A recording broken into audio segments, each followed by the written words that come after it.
উচ্চশিক্ষা নিয়েও অনেকে বেকার থাকেন, অর্থাৎ বেকারত্বের সংখ্যা আমরা যদি একটু দেখি উচ্চশিক্ষিতদের মধ্যেই মনে হয় বেশি। এর কারণ সম্পর্কে নানা মতামত রয়েছে, তবে মনে হয় একটি ব্যাপারে কম বেশি সকলেই একমত। একাডেমিক শিক্ষা অর্জনের পাশাপাশি দক্ষতা অর্জন করতে না পারাই মনে হয় শিক্ষিতদের মধ্যে বেকারের হার বেশি হওয়ার কারণ, খুব সম্ভবত। এবং সেজন্যই বর্তমান সরকার মনে করে প্রাথমিক সিলেবাস থেকে শুরু করে উচ্চতর পর্যায় পর্যন্ত আমাদের শিক্ষা কারিকুলামগুলো একটু নতুন ভাবে সাজানো বোধহয় এখন সময়ের দাবি। নৈতিক মূল্যবোধ সম্পন্ন কর্মসূচি শিক্ষা ছাড়া বেকারত্ব নিরসন মনে হয় খুব সম্ভবত সম্ভব হবে না। সময়োপযোগী শিক্ষা কারিকুলাম ছাড়াও বৈশ্বিক প্রতিযোগিতায় টিকে থাকা মনে হয় সম্ভব নয়। এ কারণেই বর্তমান সরকার একাডেমিক সিলেবাসকে সময়োপযোগী করার কাজ এর ভিতরেই হাতে নিয়েছে।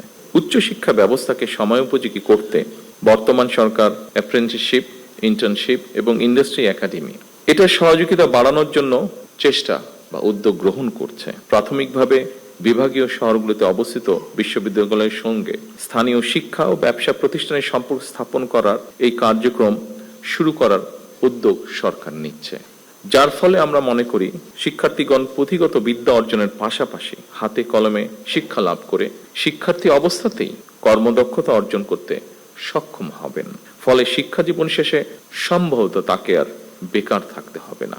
কলেজ এবং বিশ্ববিদ্যালয়ে ইনোভেটিভ বিজনেস আইডিয়া বাণিজ্যিকরণ করতে প্রতিযোগিতামূলক প্রক্রিয়ায় সিড ফান্ডিং বা ইনোভেশন গ্রান্ট প্রদান এটারও আমরা উদ্যোগ নিচ্ছি এবং এর উদ্দেশ্য ক্যাম্পাস থেকেই ব্যবসায়িক উদ্যোক্তা তৈরি করা।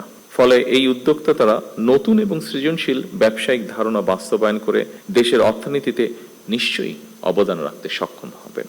শিক্ষার্থী থাকা অবস্থায় কর্মদক্ষতা অর্জনের ফলে এমনও হতে পারে একজন শিক্ষার্থী চাকরির জন্য অপেক্ষা না করে নিজেই একজন উদ্যোক্তা হিসাবে বরং আরো কয়েকজনের কর্মসংস্থানের ব্যবস্থা করতে সক্ষম হবেন।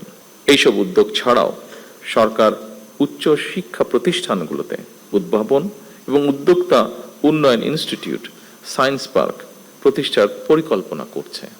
দেশি বিদেশি প্রতিষ্ঠানের সাথে অংশীদারিত্বের ভিত্তিতে বিশ্ববিদ্যালয়গুলোতে বিজ্ঞান মেলা, innovation fair, product sourcing fair সহ এ ধরনের শিক্ষা ও দক্ষতা বিষয়ক আয়োজনকে উৎসাহিত করার পরিকল্পনা আমরা নিয়েছি।